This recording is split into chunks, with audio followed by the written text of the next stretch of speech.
gospel is what brings meaning to our life. It brings meaning to all our sufferings. Because of the death, the burial, and the resurrection of Jesus, or simply the gospel, yung mga pinagdaanan nating paghihirap, heartbreak, brokenness, hindi pala meaningless yun. The gospel shows us that there is more to life than just our sufferings that we experience. Are we ready to receive the word today? Amen. Okay, let's go to 2 Corinthians 10, verse 1. It says here, I, Paul, myself entreat you by the meekness and gentleness of Christ. I who am humble when face to face with you, but bold towards you when I am away. I beg you that when I am present, I may not have to show boldness with such confidence, as I count on showing against some who suspect us of walking according to the flesh.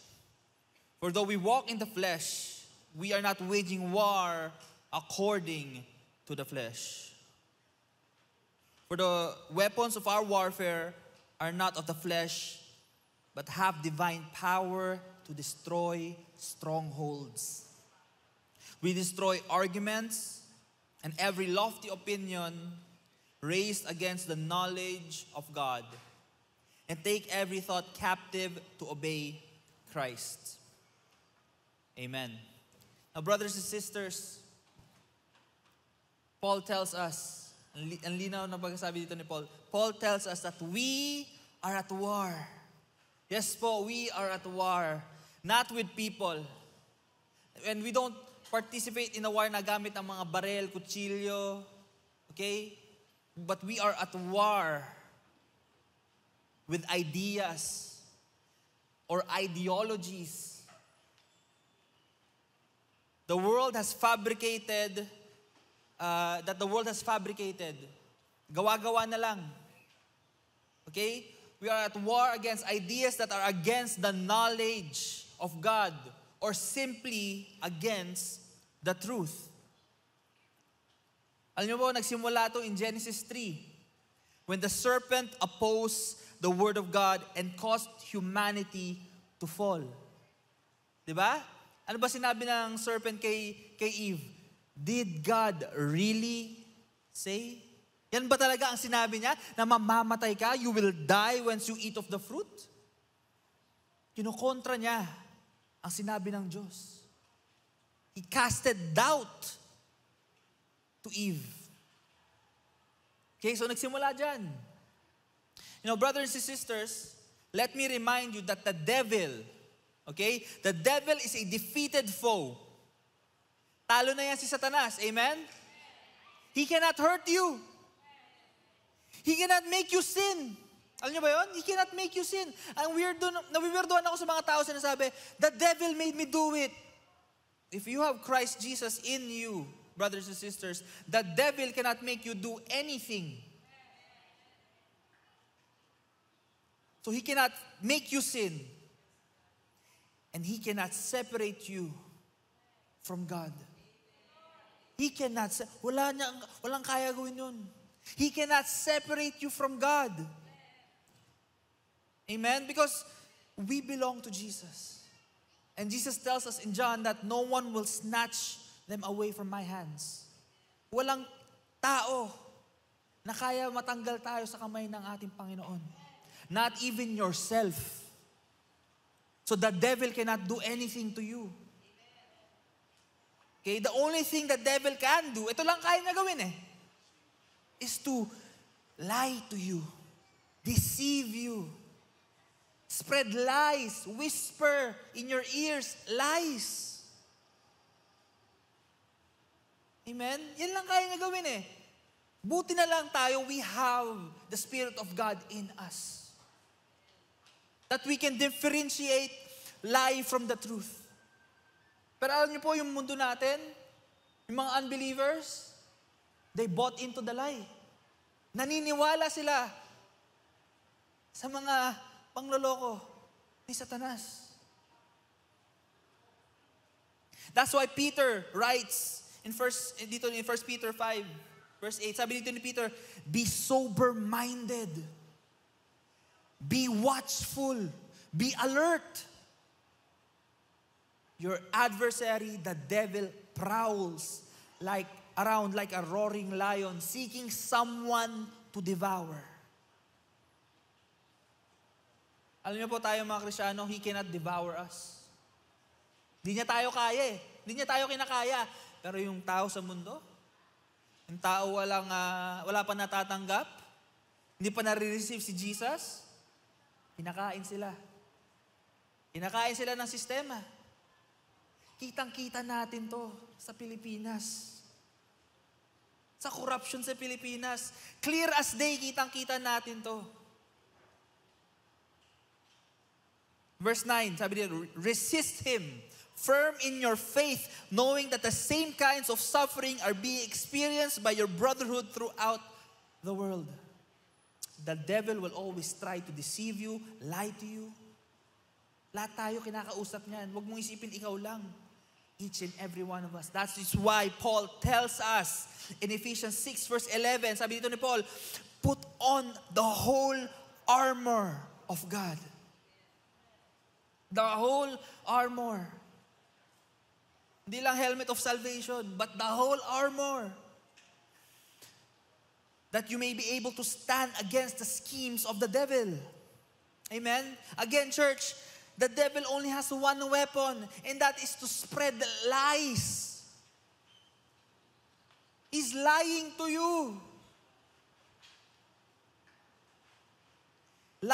He lies about your righteousness. He will cast down, sasabihin niya, righteous ka ba? Ginawa ka ba talagang righteous? Kanina lang, kung ano-ano sinasabi mo. Kanina lang, anong ginawa mo? Tignan mo nga sarili mo, righteous ka ba talaga? Ganyan ang takbo ng kalaban. And if you do not have a foundation, if you don't have a foundation in reading the Bible, knowing your scriptures, matatalo po tayo, madadaya po tayo eh.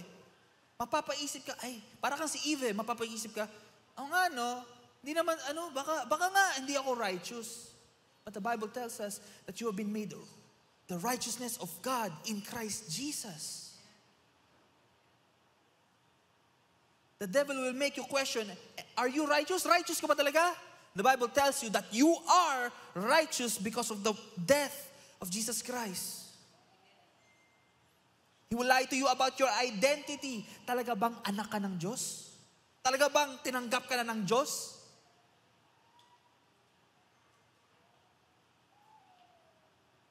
The Bible tells us, the Word of God tells us that we were adopted into His family. That we are now called sons and daughters of God. Again, yan lang ang kaya niya gawin. The devil is the prince of lies. He is the father of lies. But church, we are not powerless against the devil.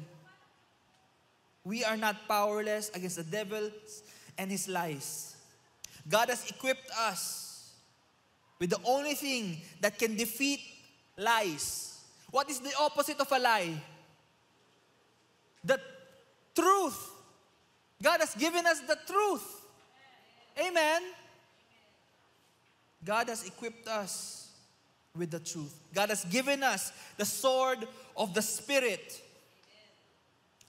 What is the sword of the Spirit? The sword of the Spirit is the Word of God. And who is the Word of God? Who is the Logos? In John 1 verse 1, in the beginning was the Word.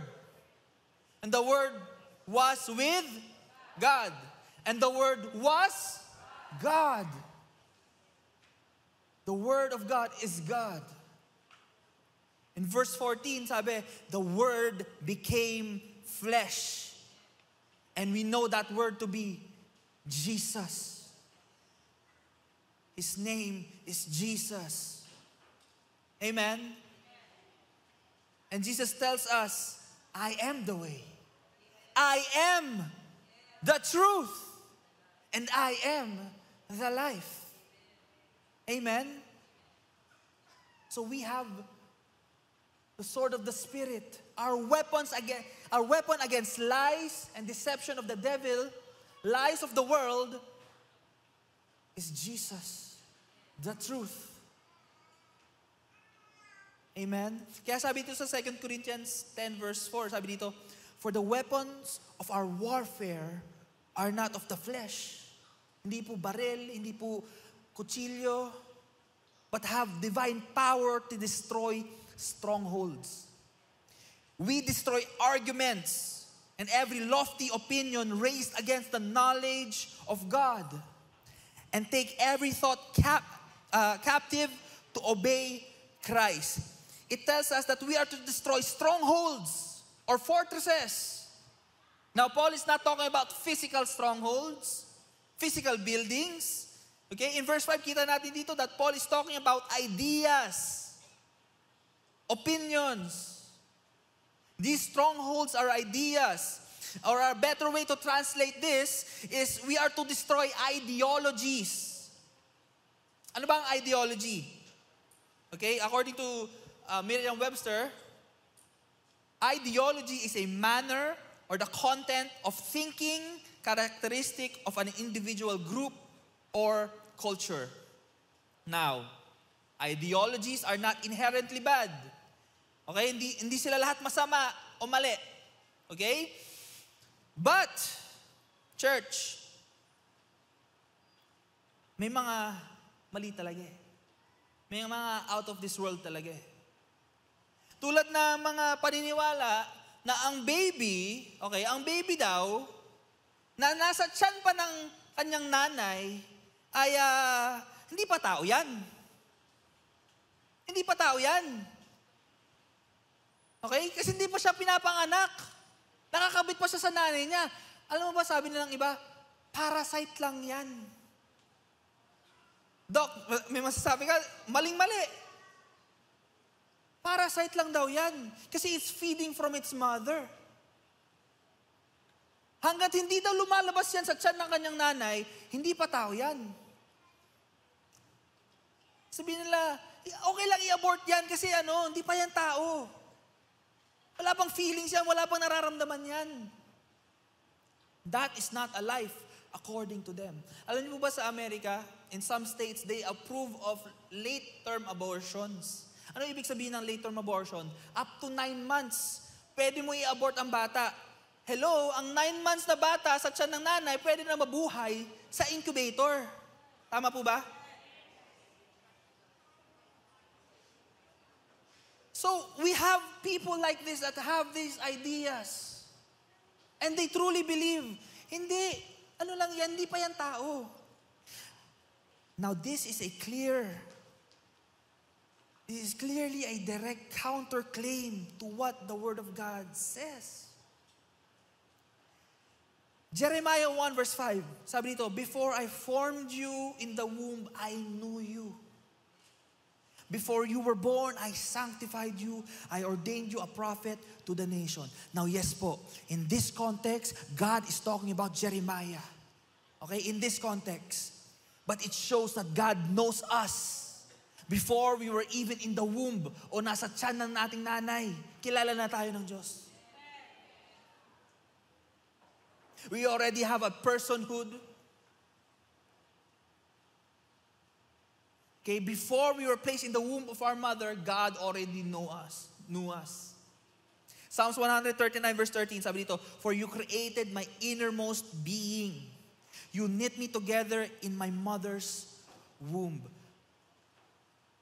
So, ang Diyos mismo ang naglagay sa atin sa tiyan ng ating nanay. He's the one that put us there. Created us there. God is the one that placed us here on earth. Tapos sasabihin nila, hindi pa tao yan. It's just a clump of cells. Pero kontrang-kontra. Alam mo, scientists confirm that life begins at conception. Okay?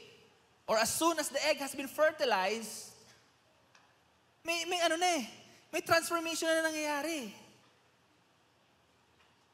So, this ideology that they have, this thinking that they have, is dangerous. Kasi regardless if you agree with them, you agree with that thinking, or you agree with the Bible and the view of the Bible, you still have to face the reality that when you abort a baby, you perform an abortion, that is ending a life.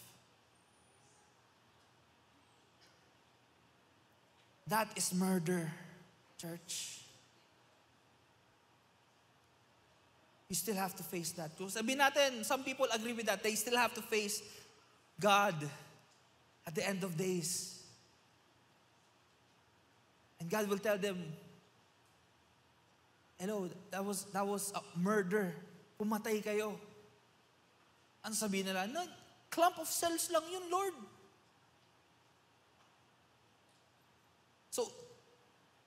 So that is one of the many ideologies the world has agreed upon. Lalo na sa Amerika. Uso-uso sa Amerika yan. Hot button issue sa Amerika. They have agreed upon that that is the correct view. That is the right view. That yun ang katotohanan. Madami pa. Some people believe that having a difference of opinion and not affirming their truth is violence. Hindi lang tayo nag-agree. That's violence to them. Now, these are extreme views. Hindi ko na sinasabi lahat ng tao ganun mag-isip. But some people hold to that idea. Some people hold to these ideologies. Church, the world would rather believe in fabricated ideas, fabricated truth, than to believe in what the Word of God said.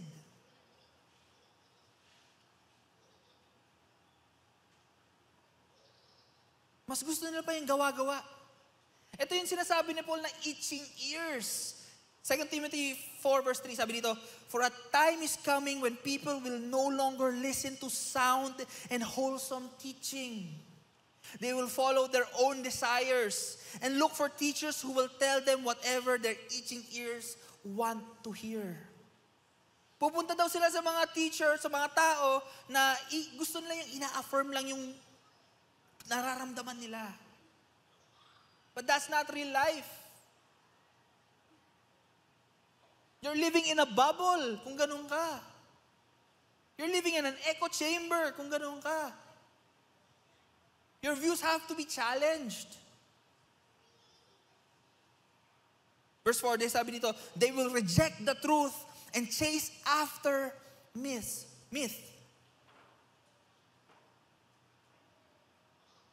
But you should keep a clear mind in every situation. Ito yung sinasabi sa atin ni Paul. You should keep a clear mind in every situation. Encouragement siya sa atin to. Don't be afraid to suffer for the Lord.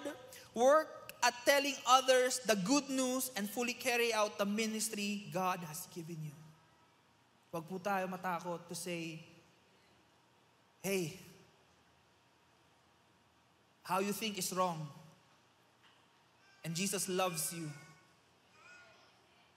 We are all called to evangelize, to spread the gospel. Lahat po tayo. These people that have these ideas, these opinions, this ideology, mahal din ng ating Panginoon yan. They need to hear the truth. 2 Corinthians 10 verse 5, sabi dito, we destroy arguments and every lofty opinion raised against the knowledge of God and take every thought captive to obey Christ. Bakit? Importante that we destroy every argument and lofty opinion that we take and we take captive every thought to obey Christ. Bakit importante yan? Because lofty opinions or ideas or ideologies will influence how you think. It influences your mind. Okay? Your mind influences your heart. Your heart influences your actions. Ulitin ko po, ideas influence your mind influences your heart influences your actions. Sabi sa Proverbs 4 verse 23, sabi dito, above all else. Sabay-sabay natin sabihin yun. Above all else, guard your what? Heart. For everything you do flows from it. Guard your heart. Guard your heart, people. Kaya po naniniwala ako that prevention is better than the cure. Amen? Diba? So sa medicine, sinasabi nila, prevention is better than the cure. Sinasabi ko rin, in ideas, in ideologies, prevention is better than the cure. Before you believe in something, before you believe in an opinion, and any ideas or ideologies, test it against the Word of God. I-testing mo. Sang-ayon ba siya sa salita ng Diyos? If not, kung palpak siya, if it failed the test, then you know that it is a lie of the world. It is a lie from the devil. Amen?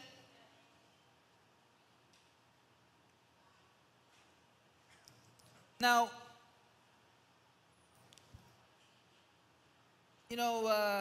recently we lost a brother in Christ, public assassination.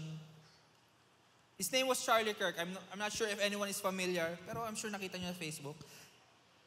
Alam niyo yung pumatay sa kanya, pinalaki siyang, yung pumatay sa kanya yung assassin, pinalaki siyang matino ng magulang niya, buong pamilya nila. Actually, matalino daw siya eh.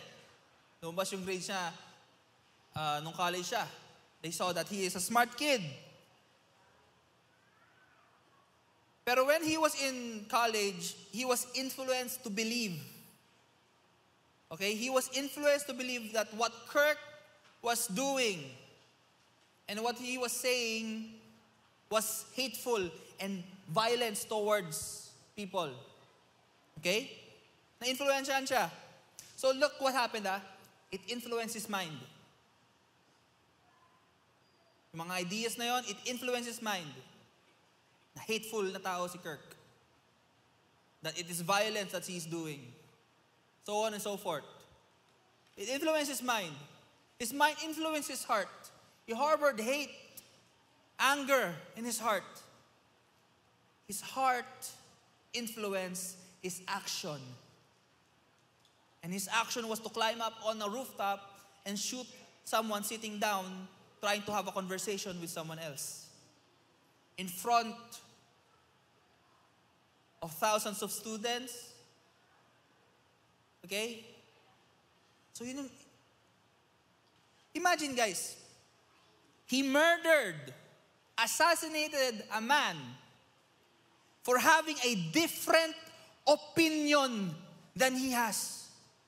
Magkaiba lang sila ng opinion na paniniwala, pinatay niya. What kind of world do we live in? That you kill someone for having a difference of opinions? Difference of opinion? Papatayin mo? Kaya sa mga magulang dyan, no matter how well you train up your child, you can safeguard everything talaga. Always pray for your kids.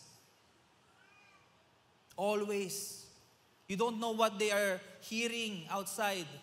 Pwede kayong solid na pamilya. Lagi kayo nag-church. But may sariling utak yan. So pray for them that they stay the path of God. That they rely fully on God.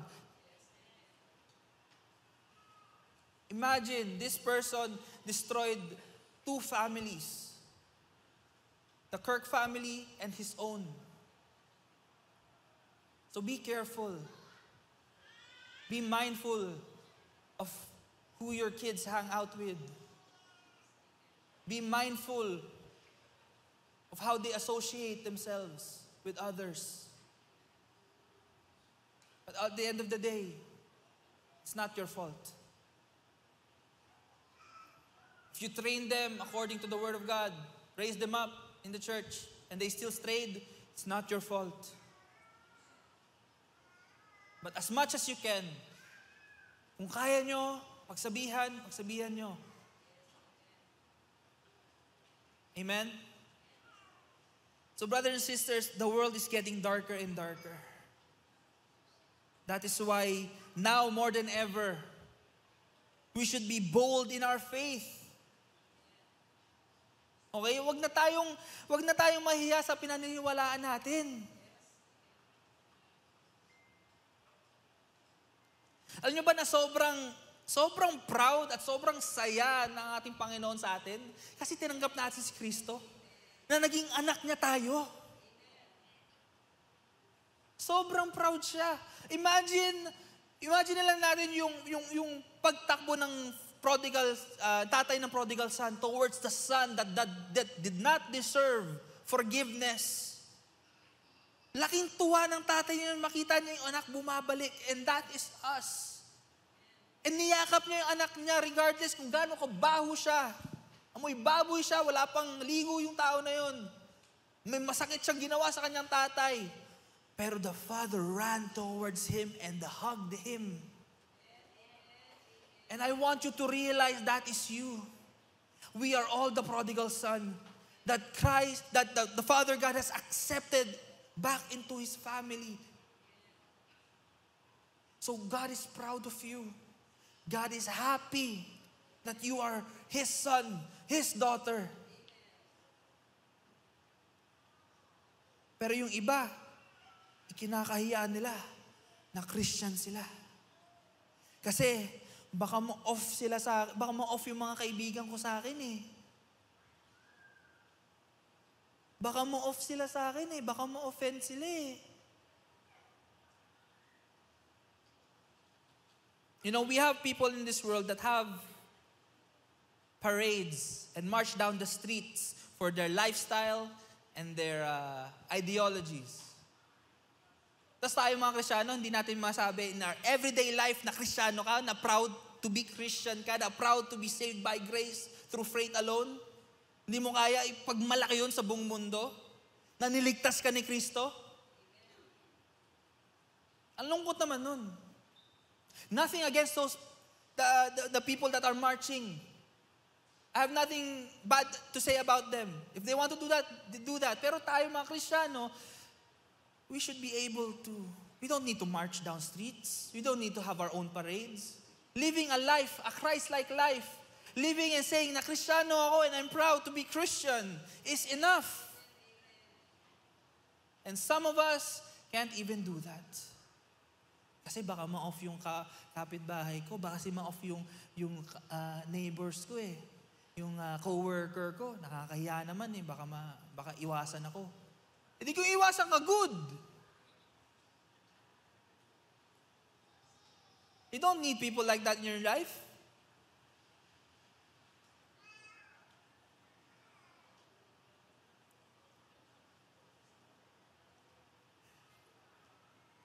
Church, di natin kailangan, again, we don't need to march down streets, have our own parades. Just live your life without hiding your faith. Di natin kailangan maging weirdo na puro yun na lang ang sinasabi natin.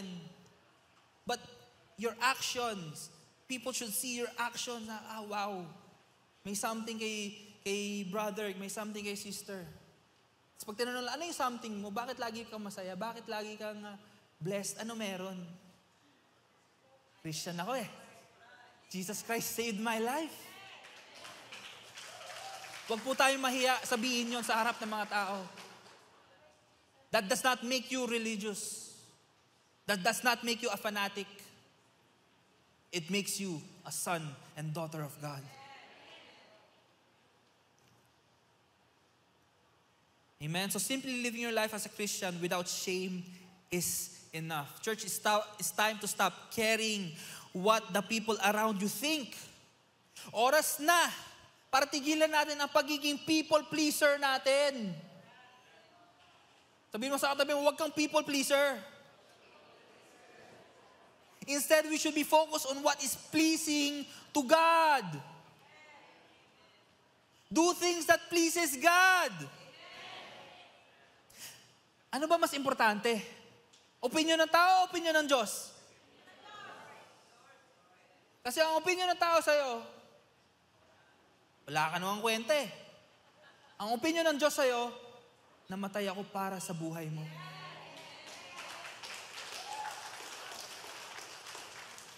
God values you so much that He sent His Son, Jesus Christ, to die your death. You are worth more than His own comfort, His own safety, His own life. Tapos tayo mahihiya sabihin na Christian ako. Siya nga namatay para sa'yo. Amen, church? Sabihin nga natin to, I am bold in my faith. Isa pa, I am bold in my faith. Again, hindi natin kailangan maging street preacher. Hindi natin kailangan makipag-debate sa mga tao para maging matawag tayong bold in our faith, okay? Just be proud of who you are in Christ Jesus. Huwag mong itago. Huwag mong itago sa mundo na binago ka ng Diyos. Na Kristiyano ka. Alam niyo po, meron akong kaibigan na college student po siya. Okay? And kilala siya sa friend group niya as the Bible guy. Okay? Pag nakita siya, it's the Bible guy. Ganun sila. And nakuwento niya sa akin na isang beses daw, nag-school retreat sila. Nag-school retreat sa medyo, sabi nga nila, pero haunted ata yung lugar na yun eh. Kasi creepy daw yung lugar. So nag-school retreat sila doon, nag-overnight sila doon. And nung gabi daw, isang classmate nilang babae, nasapian. Talagang, anong nangyari daw is, bigla daw siya nahulog ng pag-ganon, kung ganon. As in talagang baksak daw na ganon. Tapos biglang tumayo yung ganon. Gusto mo maglaro? Gumanon daw. Yun nga yung kwento sa akin eh. Ganon daw siya. Kaya yung mga babae, takot na takot. Hala, nasabihan siya ano. So alam mo yung ginawa nila? Hindi sila tumakbo sa teacher nila. Hindi sila tumakbo sa proctor nila. Tumakbo sila sa kaibigan ko. Kasi kilala nila. Alam niya gagawin niya. He's the Bible guy. Alam niya gagawin. So, tumakbo sila, pumunta sila sa kwarto niya, tinawag siya. And because he is well-equipped. He has the sword of the Spirit. The Word of God in him. He was able to cast out the demon. Tapos kinabukasan, sabi daw nung nasapian na, I need to get closer to Jesus. Praise God. Ano totoo? So, itong kaibigan ko, he was a light to his classmate. Ito yung sinasabi ni Jesus na He's calling us to do this to be salt and light of the world. Bakit salt and light? Salt preserves. We are to preserve the world. And we are to be light. No, the world is gets darker and darker. Padilim na padilim. And alam mo, the good thing about darkness, you see the light. And God has called you to be that light in your family, in your friend group, in your household, in your neighborhood, in your workplace, in your school. God called us to be the light of the world. And it is not your work. Again, being a light is not of your work. Ano ginagawa natin when we are the light? Sa totoo lang, hindi tayo light We are mirrors. We are reflecting the goodness and the character of Jesus Christ to the world. That's what it means to be light. we are reflecting His goodness.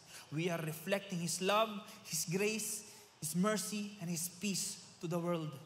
Again, it is not of our works. Amen? To be the light in your school, your workplace, your home. Be the light of the world. Romans 1 verse 15. Okay, Romans 1 verse 15.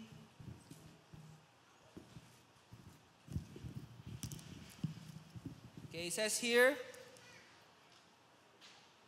sabi dito ni Paul, I am eager to preach the gospel to you also who are in Rome. For I am not ashamed of the gospel, for it is the power of God for salvation to everyone who believes, to the Jew first and also to the Greek. For in it the righteousness of God is revealed from faith for faith. As it is written, the righteous shall live by faith. In other translation, the just shall live by faith. So kita natin dito si Paul. Okay, Paul is eager. Meaning, excited na excited siya. G si Paul to share the word, to preach the gospel. Excited na excited siya. Bakit?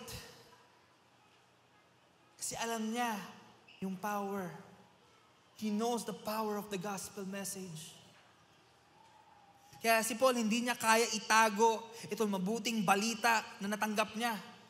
Ang mabuting balita, pinagkakalat yan.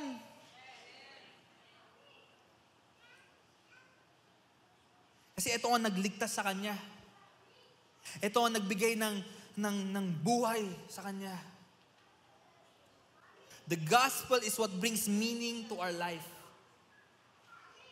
It brings meaning to all our sufferings. Because of the death, the burial, and the resurrection of Jesus, or simply the gospel, yung mga pinagdaanan nating paghihirap, heartbreak, brokenness, hindi pala meaningless yun. The gospel shows us that there is more to life than just our sufferings that we experience. There is hope for us all. And the gospel brings us this hope. Kaya si Paul, hindi niya talaga kinahiya yun. Hindi siya nahihiya at talagang excited pa siya to share this to the world. Because this is what saved him. This is what brought him into salvation and brought him to see, to feel, and to understand what real love is. It brought him into the greatest relationship anyone can ever have. A relationship with Jesus Christ. And everyone needs a relationship with Jesus Christ. Everyone. Amen? Kahit po yung pumatay kay Kirk, yung assassin, he needs a relationship with Jesus Christ. And I pray that he receives Christ Jesus as his Lord and Savior. Everyone, each and every one of us needs Jesus. You know, church, sabi nila, grabe yung evil sa mundo, no? Where is God? Alam niyo ba, the answer to evil, the answer to darkness in the world is Jesus Christ. Kung lahat ng tao naniniwala, there would be no evil happening. If everyone knew who Jesus was and believed in Him, there would be no evil. The answer to evil is Jesus Christ and Him crucified. Kaya it's time to go out there, church, and just really share the word. Gusto mo mawala ang evil sa mundo? Share Jesus. Jesus is the answer. So brothers and sisters, and Brother Bob, malapit na po tayo. Brothers and sisters, I have a question for you.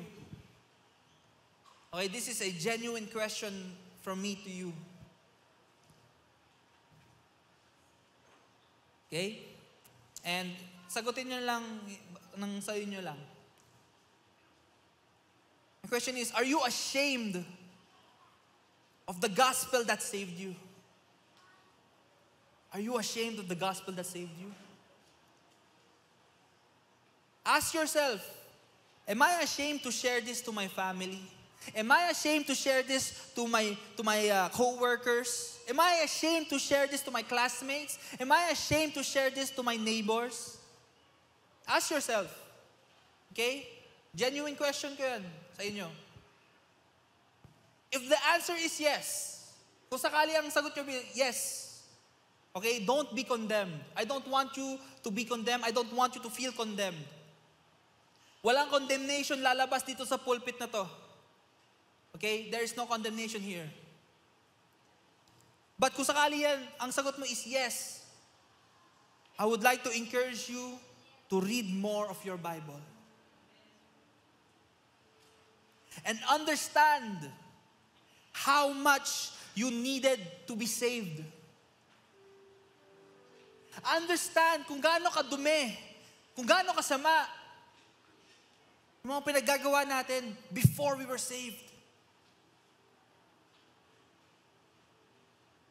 You know, the reality is, kahit nakatayo ako dito, speaking in front of you, I still make mistakes. I still sin. And then that made me realize that I need Jesus more than just Him saving me once. I need Him every day. I need the grace of God every day in my life. I've come to that realization na I need Jesus daily. Hindi, alam nyo, ang saving ni Jesus, ang grace ni Jesus, hindi yan one time na natanggap mo yung grace, okay ka na. Hindi po, every day you need the grace of God in your life.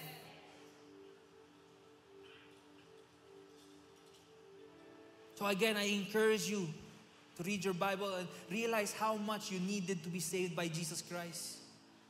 Realize how much God loves you, that He sent His own Son to die your death. Ikaw yung dapat nakapako doon, tandaan mo. Ikaw. Walang iba kundi ikaw. Ako.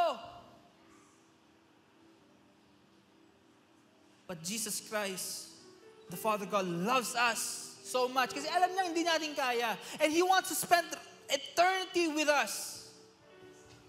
That He sent Himself in the form of Jesus Christ,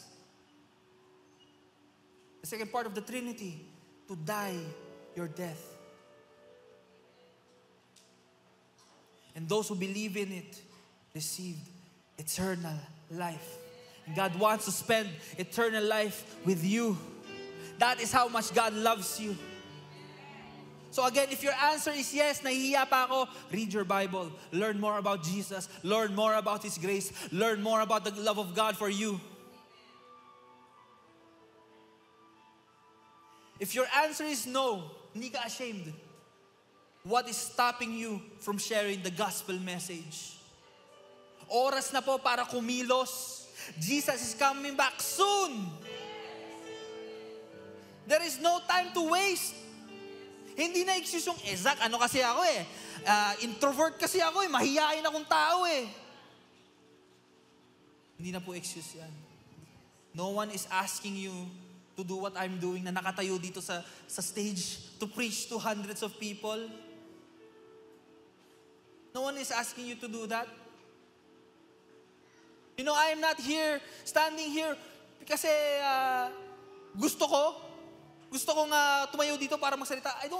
Sa totoo lang, mahihain po talaga ako Hindi ako nandito dahil skinedule ako na aking nanay. I'm here because the people need to hear this. The church needs to hear that you have to be bold in your faith, that you have to stand out for the truth. That the truth is, you need Jesus. The world needs Jesus. I'm here to say that.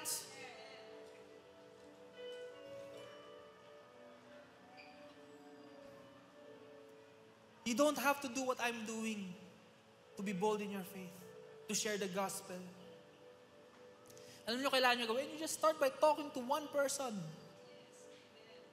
Yung tao nasa isip nyo ngayon na hindi pa natatanggap si Jesus, kausapin nyo yun. I know you have someone in mind. Kausapin mo yun. Share the gospel to them. You don't need to go out in a public forum to speak to thousands of people. Just talk to that one person. Start there. Be like Paul na parang, hindi ako mahihiya kasi ito ang nagligtas sa akin. I know the power it has.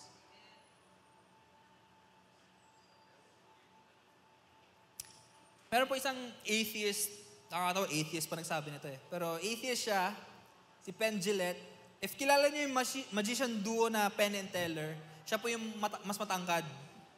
Sabi niya dito, how much do you have to hate someone to believe everlasting life is possible and not tell them that? Gaano ka ba kagalit sa tao para hindi mo sabihin na may everlasting life? How much do you have to hate someone not to tell them about that you can acquire everlasting life?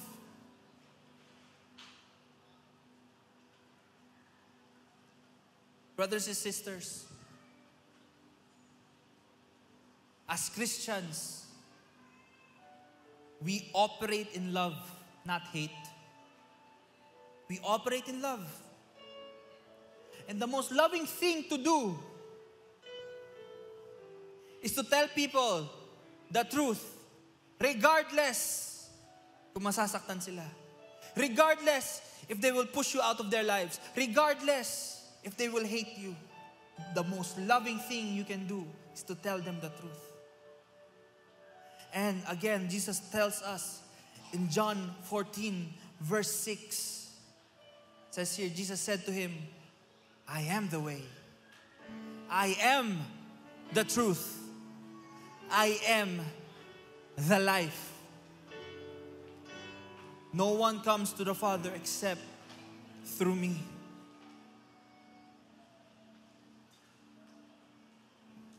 Church, now more than ever, it is time to be bold in our faith.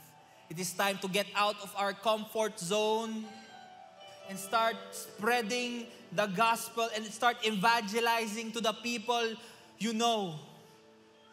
Start with the people that are your friends.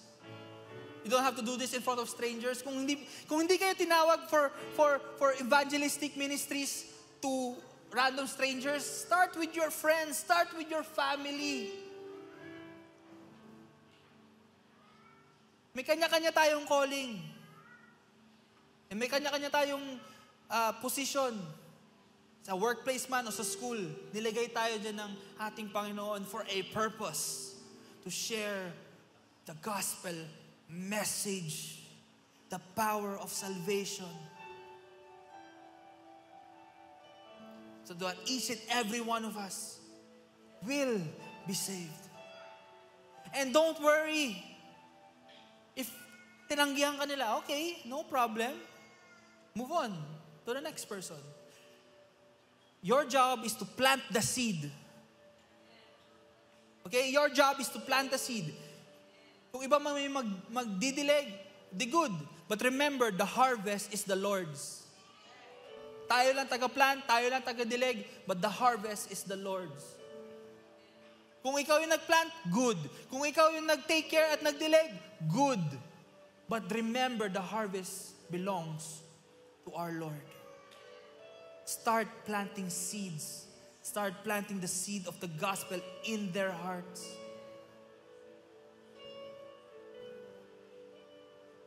Amen, church? Did you receive something today? Amen. Come and give glory to the Lord.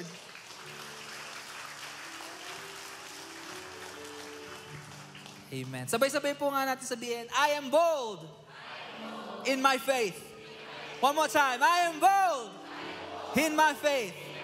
Praise God. Amen and amen.